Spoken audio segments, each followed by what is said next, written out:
Muara mendepani Laut Cina Selatan ini berada bersempadan lautan, tetapi di waktu lampau ia tidak terpilih menjadi pelabuhan utama. Puncanya, ia terdedah kepada ancaman angin monsun. Tetapi bak kata pepatah, sekali air bah, sekali pantai berubah. Sejak abad ke-18, ibu negeri Terengganu berpindah ke daerah Kuala ini. Dan setelah itu, gelaran ibu negeri turut mengambil sempena muara sungainya, Kuala Terengganu. Inilah Bandar Kuala Terengganu yang tampil bersama arus kemodenan. Masjid Abidin mirip Masjid Negara di Kuala Lumpur, antara mercu tanda baru yang terletak di tengah-tengah bandar ini. Ia lambang syiar agama di bumi Terengganu hari ini. Masjid asalnya diasaskan oleh Sultan Zainal Abidin II pada tahun 1793. Sehingga awal abad ke-20, sungai ini masih menjadi nadi perhubungan utama penduduk Terengganu. Kuala Terengganu terletak bersempadan lautan, tetapi dulu pelabuhan utama negeri ini didirikan jauh di pedalaman.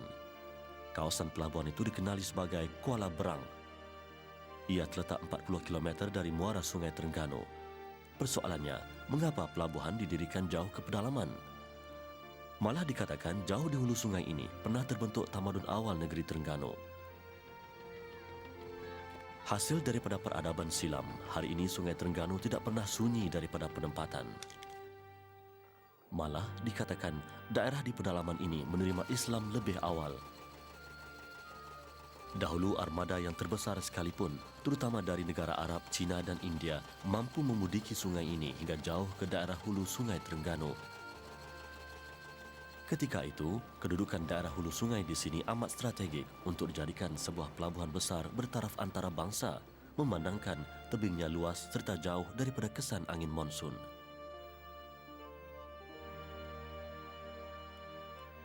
Inilah tempat yang dikatakan bekas pelabuhan Kuala Berang ketika abad ke-11. Kini tiada lagi kesan tinggalan yang mampu membuktikan peranannya waktu lalu. Dalam catatan pelayar Cina, Kuala Berang disebut sebagai Fo Lo An. Tamadun Kuala Berang terletak di antara dua cabang sungai, iaitu Sungai Tersat dan Sungai Berang. Kedua-duanya merupakan cabang Sungai Terengganu. Tetapi zaman merubah segalanya. Inilah satu daripada kawasan bekas sungai besar waktu dahulu.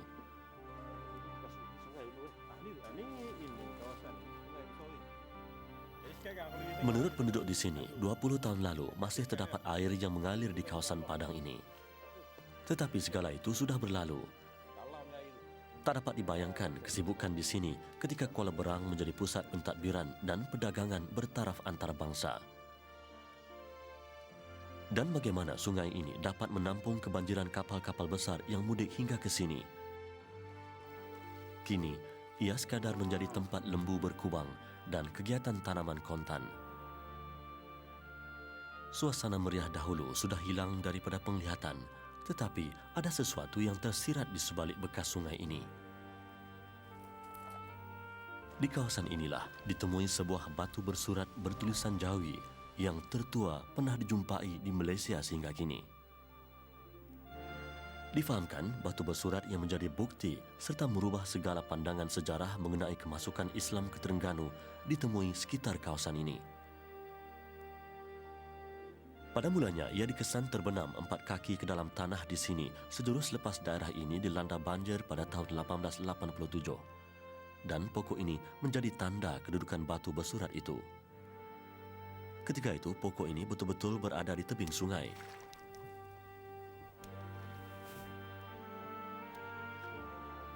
Apa yang dahulunya sebuah sungai yang luas, kini dikambusi tanah. Telah makan proses beratus-ratus tahun lamanya. Dan apa yang tinggal kini hanya alur sungai yang mengalirkan air bagi gunaan haiwan berkubang.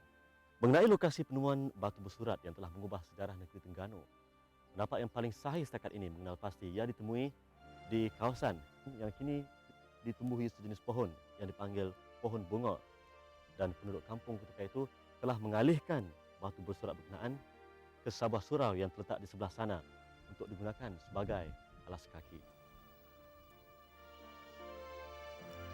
Inilah batu tanda tempat batu bersurat dialihkan dari pohon bongor. Dahulunya terdapat sebuah surau di sini yang dikenali sebagai Surau Tok Rashid. Namun ketika itu keistimewaan batu bersurat belum disedari. Sehinggalah pada tahun 1902, seorang peniaga berketurunan Arab bernama Said Hussein bin Ghulam Al-Bukhari berlayar ke sini mencari kawasan bijih. Batu bersurat itu tersadai beberapa tahun. Penduduk kampung beranggapan ia tidak ubah seperti batu lain yang banyak terdapat di daerah hulu sungai. Pada waktu itu, Said Hussein bertandang ke surau ini untuk menunaikan solat zuhur. Sebelum melangkah naik ke surau, dia mendapati sebuah batu yang bertulis diletakkan di kaki tangga, dijadikan pengalas membasuh kaki. Setelah solat, Said Hussein memohon jasa baik penghulu untuk membawa batu itu ke pengetahuan Sultan Terengganu. Pusat pemerintahan dan pelabuhan Terengganu waktu itu telah beralih ke Kuala Terengganu. Akhirnya, batu bersurat bersejarah itu disemadikan di Museum Terengganu terletak di pinggir sungai ini. Museum ini juga menyingkap kembali tamadun perdagangan laut orang Melayu. Kapal yang terletak di pinggir Museum Terengganu ini antara hasil kerja tangan tukang kapal Terengganu yang dibeli oleh pihak museum 8 tahun lalu. Ketika Museum Terengganu membeli kapal ini, ia masih berperanan berlayar pergi dan balik ke Bangkok untuk urusan perdagangan. Kemajuan dalam perhubungan laut dahulu mendekatkan masyarakat daerah ini dengan pedagang Islam yang membawa misi dakwah. Kelebihan daerah ini kerana ia terletak di tengah-tengah laluan pelayaran antara benua timur dan barat. Dan faktor ancaman angin monsun barat daya yang bertiup antara bulan Mei hingga Oktober dan angin monsun timur laut yang bertiup antara November dan April memaksa kapal untuk singgah berteduh di sini. Kerana itu, Kuala Berang berkembang menjadi pelabuhan transit. Ancaman monsun ini berlarutan sehingga 3 bulan. Waktu itu, perdagangan laut dikuasai oleh pedagang Islam. Mereka terpaksa singgah dan bermastautin di Kuala Berang sepanjang tempoh itu. Jadual berlabuh di sini sudah menjadi rutin tahunan. Sepanjang mereka bermastautin di sini, pedagang Islam berjaya menampilkan perilaku yang menambat hati penduduk tempatan. Faktor penampilan diri seumpama inilah jelmaan pertama kepada ajaran Islam. Inilah titik tolak penerimaan Islam di kalangan orang Melayu, contoh teladan menjadi ikutan. Kerana resam orang Melayu tunduk pada budi, pasrah pada pekerti. Ia berlangsung atas kerelaan dan bukannya paksaan.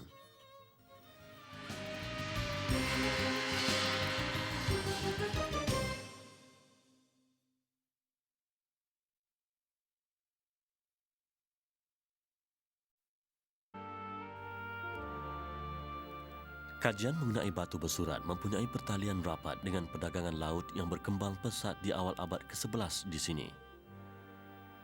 Menurut pengarah Museum Terengganu, Muhammad Yusof, kajian batu bersurat Terengganu membuktikan bahawa tamadun pemerintahan Islam di Terengganu lebih awal wujud daripada tamadun di Melaka. Malah, tulisan Jawi Arab yang terdapat di batu itu adalah peristiharan bertulis yang tertua pernah dijumpai di alam Melayu sehingga kini.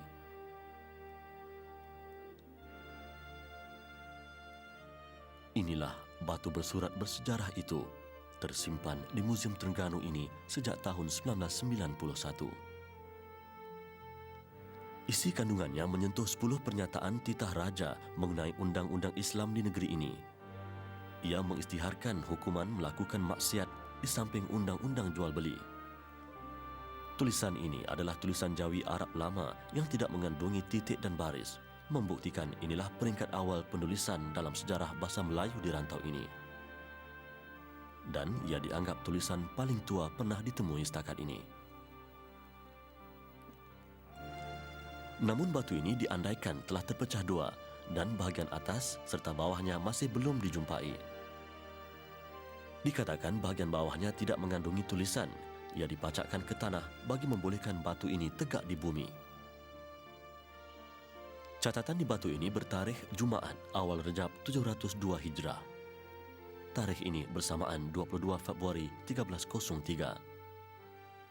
Sekiranya batu bersurat ini mampu menampilkan suatu peraturan pemerintahan berasaskan Islam melalui perantaraan tulisan pada tahun 1303, bermakna Islam telah bertapak lebih awal daripada itu. Kerana peradaban tulisan sesuatu bangsa memerlukan proses penyeragaman yang lama sebelum ia mampu mencorakkan garis panduan yang selaras. Dan batu bersejarah ini juga membuktikan bahawa tamadun Melayu wujud lebih awal daripada yang disangkakan. Sebelum ini, batu bersurat ini pernah berada di Museum Raffles Singapura selama 37 tahun. Bagi pengarah museum dan seluruh rakyat Terengganu, kembalinya batu bersurat bersejarah ini ke tempat asalnya di negeri ini membayangkan pepatah sirih pulang ke gagang. Resam masyarakat Melayu tidak mampu dipisahkan dengan ajaran Islam. Persembahan melodat antara ciri penghayatan agama yang digandingkan dengan adat resam tempatan. Ia lambang kepada perkembangan pembudayaan di negeri pantai timur ini. Negeri yang terkenal sejak lama memupuk kehidupan bermasyarakat di sepanjang tebing sungai dan lautannya. Batu bersurat Terengganu terbukti berjaya merubah sejarah peradaban Islam di sini. Ia lambang tamadun Melayu di Terengganu 800 tahun dahulu. Dan setelah 8 abad itu berlalu, kelangsungan peradaban masyarakat di daerah bersempadan Laut Cina Selatan ini tidak terhenti di sini. Dan Masjid Zahrah antara syiar baru yang tumbuh di bumi Terengganu, lambang kepada kesinambungan wadah bangsa yang berjaya melanjutkan warisan agama.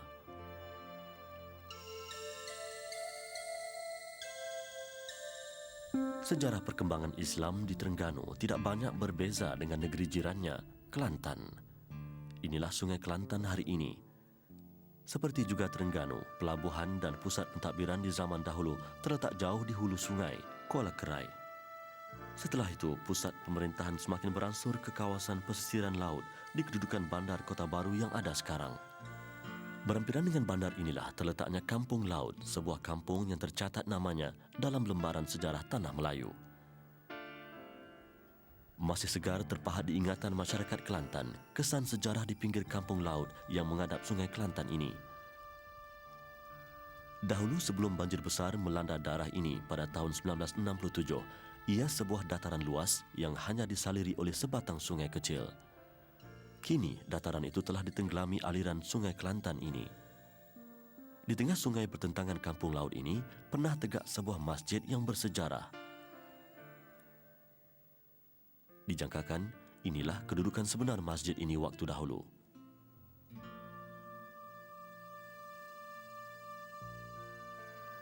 Ia dikatakan mempunyai ciri reka bentuk masjid terawal di Tanah Melayu bercirikan bumbung segi 4 piramid. Ia jauh berbeza daripada seni bina masjid di Malaysia hari ini yang bercirikan gandingan reka bentuk ala Mongol, Farsi dan Eropah. Inilah Masjid Kampung Laut yang dipindahkan ke daerah Nilampuri pada tahun 1967. Perpindahan ke sini bertujuan mengelakkan khazanah berharga ini daripada ditenggelami banjir di tempat asalnya di Kampung Laut. Masjid seumpamanya mewakili seni bina sebelum abad ke-18. Mungkin ada yang bertanya, apakah tiada peninggalan masjid lebih awal di zaman kegemilangan Islam di Melaka? Dalam konteks Melaka, difahamkan semua masjid yang sealiran bentuk seni benanya dengan Masjid Kampung Laut ini telah dimusnahkan oleh penjajah Portugis sebaik saja menduduki bumi Melaka. Setelah kuasa Portugis jatuh ke tangan Belanda, barulah kelonggaran diberi dalam menjayakan kebebasan beragama. Oleh itu, Masjid Kampung Laut ini dikatakan menjadi lambang seni bina yang sealiran dengan tamadun Islam di Melaka.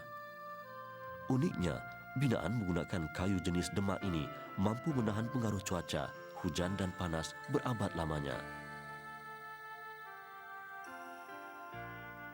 Penggunaan pasak kayu mampu menampung kekuatan bangunan ini sehingga kini.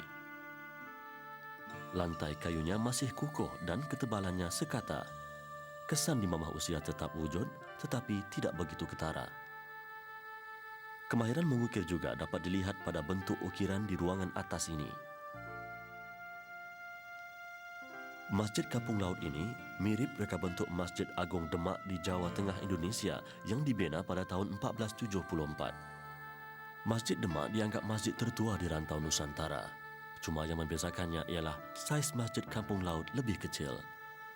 Yang pasti Masjid Kampung Laut menjadi lambang bentuk asal masjid di rantau Melayu sebelum wujudnya pengaruh seni bena seperti hari ini.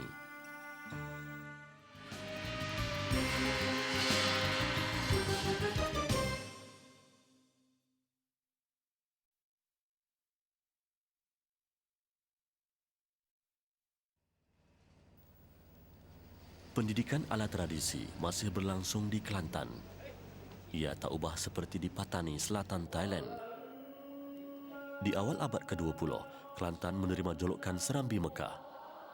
Seperti juga Patani, gelaran itu tertampil oleh peranan yang dimainkan oleh institusi pondok.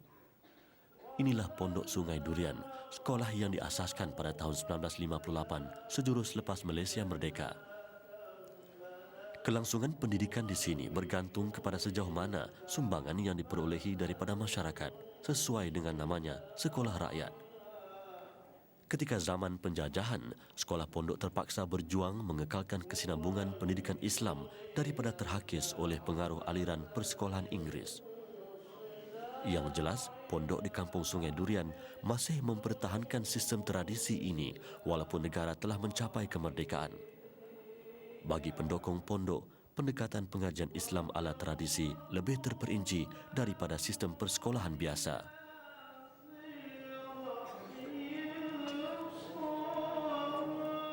Difahamkan, pendidikan Islam formal di Kelantan bermula secara sistem halakah. Ia diasaskan oleh Tuan Syekh Haji Abdul Halim di Kampung Sireh pada tahun 1780. Manakala sistem pendidikan pondok di Kelantan diasaskan pada tahun 1820 oleh Haji Abdul Samad Abdullah berasal dari daerah Tabal, selatan Thai. Di dekad terdahulu, pendekatan pengajian ala pondok banyak melahirkan mufti dan tokoh agama yang berwibawa. Malah dikatakan model pendidikan ala pondok menjadi pemangkin kepada penubuhan fakulti pengajian Islam di beberapa universiti tempatan. Sejak berzaman, petanda sekolah seumpama ini terletak pada keunikan deretan rumah-rumah kecil atau pondok yang menjadi asrama pelajar. Pondok yang terpisah antara satu dengan lain bertujuan memberi tanggungjawab khusus kepada setiap penuntut menguruskan kehidupannya sendiri dan mendidik mereka memahami erti tanggungjawab. Bagi dua pelajar ini, Radi dan Ahmad, kesederhanaan hidup di sini antara ciri yang mencorakkan jati diri mereka. Di sini, segalanya menampilkan hidup berdikari.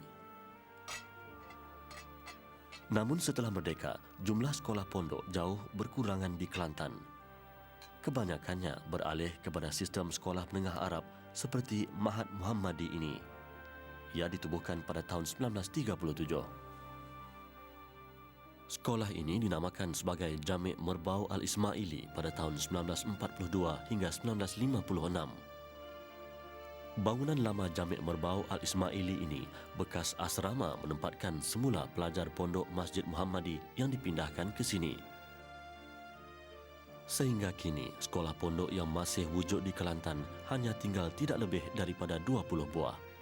Sebagai ganti, apa yang dapat dilihat di Ma'had hari ini.